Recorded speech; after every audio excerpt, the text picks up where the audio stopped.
एक विधवा महिला जो अपने जीवन को संघर्षों से जी रही थी, जिसके पास उसका एक बेटा होता है और अचानक उसकी तबीयत खराब होती है। उस तबीयत खराब होने के बाद उसके जीवन में एक ऐसा संघर्ष आता है और संघर्ष के बाद एक ऐसा चमत्कार आ जाता है कि उसकी जिंदगी बदल जाती है। आइए जानते हैं एक विधवा महिला की जिंदगी कैसे पलटती है।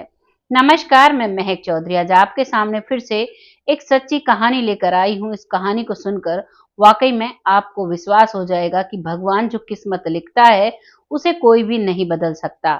ये कहानी शुरू होती है उत्तर प्रदेश के अयोध्या से। अयोध्या में एक छोटा सा गांव होता है। उस गांव में एक महिला रहती है। महिला का नाम सुधा है, उसका पति है और उसका एक छोटा सा बेटा है जिसका नाम मोनू है। बहुत अच्छे से दिन कट रहे थे। दोनों पति पत्नी बहुत मेहनत करके काम किया करते और अपनी जिंदगी को बहुत अच्छे से गुजार रहे थे। लेकिन एक दिन ऐसा दुखों का पहाड़ उस परिवार पर टूटता है। जो सुधा का पति होता है उसे फूड पॉइजनिंग हो जाती है और फूड पॉइजनिंग के चलते उसका इलाज भी होता है, लेकिन इलाज काम नहीं कर पाता है और वो इस दुनिया से चल बसता है। जैसे ही वो उस दुनिया से जाता है, अब सुधा पर दुखों का पहाड़ टूट जाता है, क्योंकि अपने बच्चे को छोड़कर वो कमाने कहीं भी नहीं जा सकती थी और जो उसका बच्चा था वो बहुत छोटा था। उसके सामने बहुत सारी मुश्किलें थी, किस तरीके से अपने बेटे का भरण पोषण करे, किस तरीके से अपनी जीवनी को चलाए और अकेला अपने बच्चे को कैसे छोड़े। लेकिन दुनिया से लड़ रही थी, मेहनत कर रही थी और अपनी जिंदगी को जी रही थी। जब खेतों में काम करने जाया करती, लोगों के खेतों में काम किया करती, तो अपने बच्चे को अपने साथ अपनी कमर से बांध कर ले जाया करती। वहीं पर किसी पेड़ की छांव में उसे लिटा दिया करती और सारा दिन मेहनत से काम किया करती। शाम को अपनी मजदूरी लेकर घर आ जाया करती। घर पर आकर अपने बेटे के लिए जो भी उसे दूध कुछ भी खिलाना था वो सब करवाती है और उसके बाद सो जाया करती। लेकिन एक दिन उसका बेटा भी बीमार हो जाता है और क्योंकि इसके पति का जो देहांत हुआ था वो फूड पॉइजनिंग के चलते हुए, तो उसने अपने बेटे को एक बहुत अच्छे डॉक्टर को दिखाया। डॉक्टर को जब दिखाते हैं तो उस बच्चे में कुपोषण पाया जाता है, उस बच्चे में पोषण की कमी पाई जाती है और वो कहते हैं कि इसको गाय का दूध पिलाना होगा और आपको इसकी देखरेख करनी होगी। अब ये मजबूर महिला जो विधवा है, ना ही इसका कोई सहारा है, वो बहुत परेशान हो जाती है। तभी इसकी बहन इससे मिलने के लिए आती है, तो वो रो रो कर उससे अपना दुखड़ा सुनाती है। वो बहन इसकी मजबूरी को समझती है और अपनी एक गाय उसको दे देती है, जो गाय दूध देती है। अब ये उसका भरण पोषण करती है और उसका जो दूध वो देती उससे अपने बेटे को पिलाती और बचे हुए दूध को बेच दिया करती, उससे इसका जीवनी चलने लगती है। लेकिन एक गाय मुश्किल से 8 से 9 महीने दूध देती है, उसके बाद वो दूध बंद हो जाता है और 8-9 महीने तक इनका जीवन बहुत अच्छे से गुजरता है। उस गाय का एक बछड़ा होता है जिसका नाम ये जुगनू रखती है। उसका भी बहुत अच्छे से भरण पोषण करती है, टाइम पर चारा डालना, पानी पिलाना, उससे बहुत सारी बातें करना। अब मानो सुधा के जीवन में वो जुगनू जो था उसका दूसरा बेटा बन गया हो, ऐसे वो उसे पाला करती, ऐसे उसके साथ वो रहा करती। लेकिन अब गाय ने दूध देना बंद कर दिया था, तो अब उसका बेटा भी ठीक हो चुका था। सुधा ने अपने उस गाय को अपनी बहन को वापस भेज दिया था, लेकिन उस बछड़े के लिए कह दिया था कि इसे मैं ही पालूंगी, इसके बिना मैं नहीं रह सकती। बहन कहती है कोई बात नहीं, तुम इसे पालो, कोई दिक्कत नहीं है। और जब जब उसे थोड़े बहुत पैसों की जरूरत पड़ती, तो एक नंदोई उसका था जो उसे थोड़े बहुत पैसे दे दिया करता। क्योंकि सुधा मुश्किल से 23-24 साल की थी और जो नंदोई था उसकी बुरी नजर उस सुधा पर होती है। लेकिन सुधा चरित्र से बहुत स्ट्रांग थी, बहुत ही हिसाब से चलने वाली महिला थी। जब धीरे धीरे 10,000 का कर्जा नंदोई का हो जाता है, तो नंदोई अब उस महिला पर अपना हक जताने लगता है। वो कहने लगता है तुझ पर मेरा 10,000 का कर्जा है, या तो मेरा कर्जा दे दो या तो मुझसे शादी कर लो।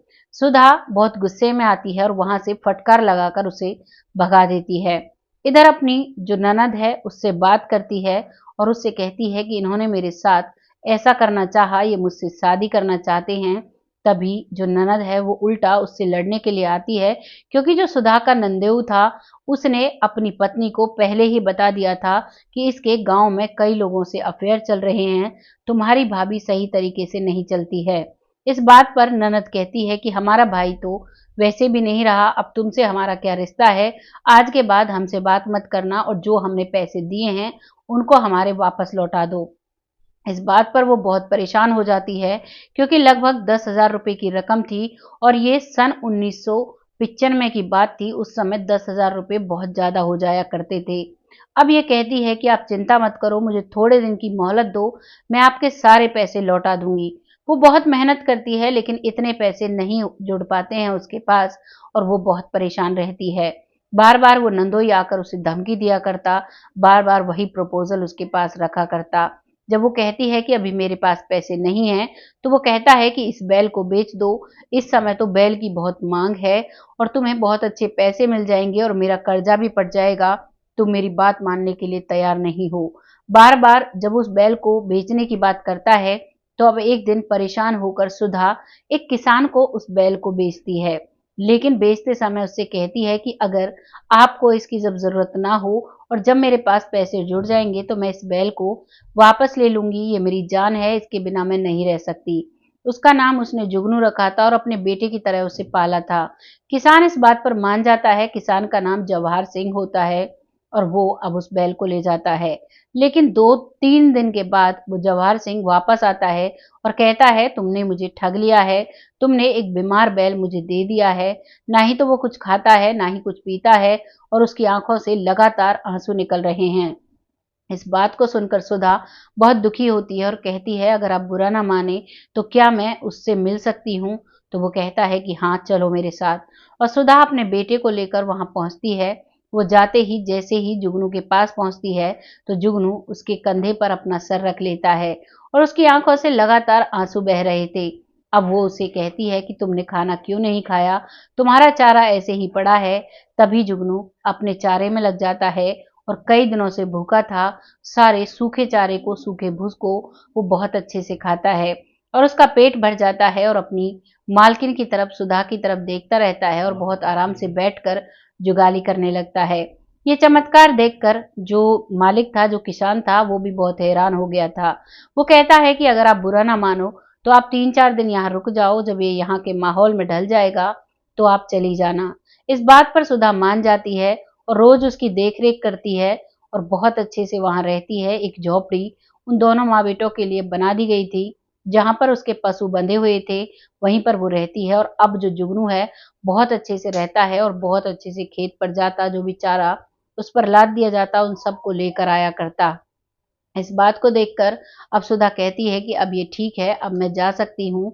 तभी वो किसान कहता है अगर तुम बुरा ना मानो तो 2,000 रुपये महीने तुम मेरे यहाँ काम कर सकती हो और तुम्हें पैसे मिल जाएंगे और जब तुम्हारे पैसे इकट्ठे हो जाएंगे तो तुम इन्हें मुझे देकर इसको वापस ले जाना। इस बात में सुधा को बहुत अच्छा लगता है क्योंकि उसे अपने जुगनू को अपनी आंखों के सामने रखना था। और अब सुधा दिन रात मेहनत करती है, लगातार उस गोलू के बैल की तरह वहां पर काम करती है और अपने जुगनू के साथ मेहनत करती है, साथ ही साथ अपने बच्चे को रखती है। और धीरे धीरे वक्त निकल रहा था, वो बच्चा भी पढ़ने लिखने लायक हो गया था, लेकिन उसके पास इतने पैसे नहीं थे जिससे वो अपने बेटे को पढ़ा सके।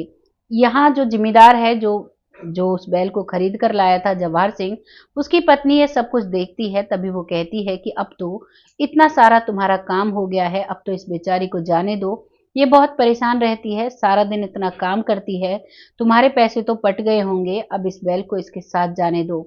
लेकिन जवाहर सिंह कहता है कि नहीं, जब ये पैसे देगी तभी मैं जाने दूंगा, मैं इसे मुफ्त का खाना पीना दे रहा हूँ, वो सब का खर्चा कौन देगा। वो इस तरीके से बात करता है और वो अपनी पत्नी की बात नहीं मानता है। वो महिला सुधा वहां पर काम करती है, उसे कोई भी ऐतराज नहीं होता है। तभी यहाँ पर जो जमींदार था जवाहर सिंह, उसका साला आता है जो एक नायब तहसीलदार था और वो वहां आकर उस सुधा को देखता है। सुधा दिखने में बहुत सुंदर थी और बहुत ही मेहनती थी। जब वो उसकी ओर देखता है तो उसे पहली नजर में ही सुधा से प्यार हो जाता है, लेकिन वो उससे कुछ नहीं कहता है और लगातार 3 दिनों तक वहां रुकता है और उसे देखता रहता है। 3 दिन हो जाते हैं, चौथे दिन वो सुधा से आकर बात करता है और कहता है कि अगर तुम बुरा ना मानो तो क्या तुम मुझसे शादी कर सकती हो। मैंने आज के समय में ऐसी महिला नहीं देखी जो अपने काम को इतनी ईमानदारी से करती है और जो जानवरों से इतना प्यार कर सकती है तो वो इंसान से कितना प्यार करेगी। इस बात पर सुधा कहती है कि साहब, आप कितने बड़े आदमी हो और मैं कहाँ हूँ। मेरा एक बच्चा है जिसे मैं पालना चाहती हूँ और अपनी मेहनत से बड़ा करना चाहती हूँ, और मेरा जुगनू है, इसे मैं यहाँ से ले जाना चाहती हूँ और मुझे कुछ नहीं चाहिए। जीवन में मैंने शादी एक बार कर ली है, उसके बाद भगवान ने मुझे उस शादी का सुख नहीं दिया तो मैं और शादी करूंगी, क्या गारंटी है कि भगवान मुझे इस शादी का भी सुख देगा। इन शब्दों में वो मना कर देती है और जो वो लड़का है, जो उसका साला है, वो अपनी बहन से बात करता है कि मुझे ये बहुत पसंद है, अगर तुम बात करो तो शायद ये मान जाए। उसकी बहन भी कहती है, जो जिम्मेदार की पत्नी होती है, कि वाकई में ये लड़की बहुत अच्छी है, करेक्टर से भी बहुत अच्छी है, चरित्र से भी बहुत अच्छी है और बहुत अच्छे से मेहनत करती है, बहुत मेहनती है, दिखने में भी काफी सुंदर है। तो वो बात करती है और कहती है कि तुम इस भरी जवानी में कहाँ जाओगी, कौन तेरे साथ क्या करे, क्या पता है। मेरा भाई सरकारी नौकर है, बहुत अच्छे से तुम्हें रखेगा, तुम्हें इस बात में क्या ऐतराज है। अब सुधा सोचती है और कहती है, मुझे एक बार बात और करनी है। अब वो फिर से वो लड़का उसके पास आता है, तभी वो कहती है कि साहब, एक शर्त पर मैं आपसे शादी करने के लिए तैयार हूँ, अगर आप मेरे दोनों बच्चों को साथ लेकर चलो। तभी वो हंसने लगता है और कहता है कि तुम्हारा तो एक ही बेटा है, दूसरा बच्चा कहाँ है, मुझे तो कहीं भी दिखाई नहीं दिया। तभी वो जुगनू की तरफ इशारा करती है और कहती है, मुझे इसको भी अपने साथ लेकर जाना है, मैंने इसे अपने बच्चे की तरह पाला है, इसके बिना मैं नहीं रह सकती। जैसे ही वो ये बात सुनता है तो उसकी आंखों में आंसू आ जाते हैं और वो कहता है कि तुम मुझसे शादी कर लो, जहां तुम कहोगी वहां हम वहां रहेंगे और हमारे साथ जुगनू भी रहेगा। और वो मान जाती है और अब वो दोनों की बहुत ही शांत तरीके से एक मंदिर में शादी करा दी जाती है। अब जहां पर उस लड़के की पोस्टिंग थी, जहां पर वो नायब तहसीलदार था, वहीं पर उस सुधा को लेकर जाता है, उसके बेटे को लेकर जाता है, साथ ही साथ जुगनू को भी लेकर जाता है। उसे वो वहां रखती है और वहां बहुत अच्छे से अच्छा जीवन व्यतीत करने लगती है। धीरे धीरे वक्त निकलता है और उसे 2 बच्चे और हो जाते हैं। अब परिवार बड़ा हो चुका था, 3 बच्चे थे, एक जुगनू था और दोनों पति पत्नी होते हैं। बहुत खुशी खुशी वो अपना जीवन व्यतीत करते हैं और आज वो बहुत अच्छे से जिंदगी जीते हैं। वो जो उसका बड़ा बेटा था मोनू, वो एक इंजीनियर बन चुका है अपने जीवन में, और जो छोटे 2 भाई बहन हैं, वो भी बहुत अच्छी अच्छी ऊंची ऊंची पढ़ाई कर रहे हैं। और सुधा अपने जीवन में बहुत सारे सुखों को भोग रही है, बहुत अच्छे से जिंदगी बिता रही है और बार बार भगवान का शुक्रिया अदा करती है कि भगवान, आपने मुझे इतना दिया कि मेरी झोली में भी नहीं समा रहा। आपने जब मुझे दुख दिया, लेकिन अब सारे सुखों से मेरे दुखों का अंत कर दिया। आपका बहुत बहुत धन्यवाद करती हूँ। ये कहानी मैं आप सबके सामने लेकर आई, सिर्फ और सिर्फ इसलिए लेकर आई हूँ कि इससे आप कुछ सीख लें।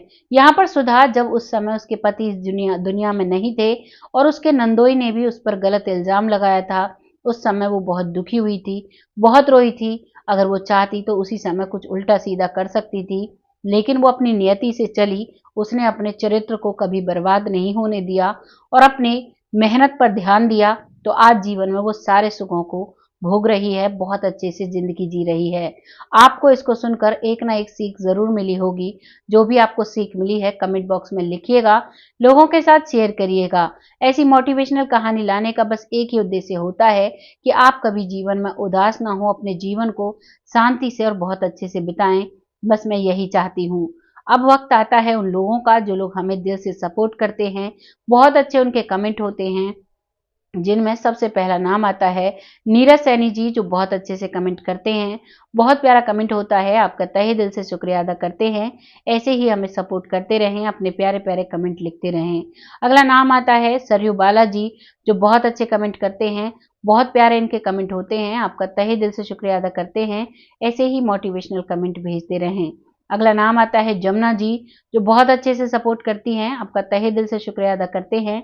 ऐसे ही अपना सपोर्ट हमारे साथ बनाए रखें। अगला नाम आता है विपिन कुशवाहा जी, जो अंकल जी हैं, बहुत अच्छे से सपोर्ट करते हैं। बहुत अच्छे कमेंट होते हैं, आपका तहे दिल से शुक्रिया अदा करते हैं। ऐसे ही हमें सपोर्ट करते रहें। अगला नाम आता है परमजीत कौर जी, जो बहुत अच्छे से बहुत मोटिवेशनल कमेंट करते हैं। आपका तहे दिल से शुक्रिया अदा करते हैं। ऐसे ही अपना सपोर्ट हमारे साथ बनाए रखें। अगला नाम आता है प्रीति जी जो नई जुड़ी हैं, बहुत अच्छे से कमेंट किया है, आपका तहे दिल से शुक्रिया अदा करते हैं। ऐसे ही अपना सपोर्ट हमारे साथ बनाए रखें। अगला नाम आता है पिंकी भोई जी, जो बहुत अच्छे से कमेंट करती हैं, आपका तहे दिल से शुक्रिया अदा करते हैं। ऐसे ही अपना सपोर्ट हमारे साथ बनाए रखें। अगला नाम आता है मंजू जी, जो बहुत अच्छे से सपोर्ट करती हैं। ये दूसरी मंजू जी हैं, जो अभी जुड़ी हैं, लेकिन बहुत अच्छे से कमेंट करती हैं, आपका तहे दिल से शुक्रिया अदा करते हैं। ऐसे ही अपना सपोर्ट हमारे साथ बनाए रखें। अगला नाम आता है करण बिश्नोई जी, जो अभी जुड़े हैं, बहुत अच्छे से कमेंट करते हैं, आपका तहे दिल से शुक्रिया अदा करते हैं। ऐसे ही अपना सपोर्ट हमारे साथ बनाए रखें। अगला नाम आता है राजेंद्र जी, जो शायद महिला हैं, बहुत अच्छे से कमेंट करती हैं, बहुत प्यारे मोटिवेशनल कमेंट होते हैं। ऐसे ही अपना सपोर्ट हमारे साथ बनाए रखें, जिससे कि हम आगे बढ़ते रहें। आज के लिए बस इतना ही। जिन लोगों के नाम रह गए हैं, अगली वीडियो में ज़रूर ले लिए जाएंगे। आप अपने कमेंट जारी रखें, जिससे कि हमें मोटिवेशन मिलता रहे। बहुत जल्द ऐसी सच्ची और अच्छी स्टोरी के साथ आती हूँ। तब तक आप सब स्वस्थ रहें, खुश रहें, आबाद रहें। भगवान से यही दुआ करती हूँ। अपने रिश्तों का खासा ख्याल रखें। रिश्तों में अहमियत दें विश्वास को। अगर विश्वास आपके रिश्तों में बना हुआ है, तो आपको कोई भी दुनिया की बुरी ताकत नहीं हरा सकती। और भगवान भी ये चीज देख लेता है, जो व्यक्ति बुरे वक्त आने पर अपने धर्म से नहीं डिगता है, अपने चरित्र को साफ और पाक रखता है, भगवान उसे अच्छा वक्त जरूर दिखाता है। आज के लिए बस इतना ही। तब तक के लिए जय हिंद, जय भारत।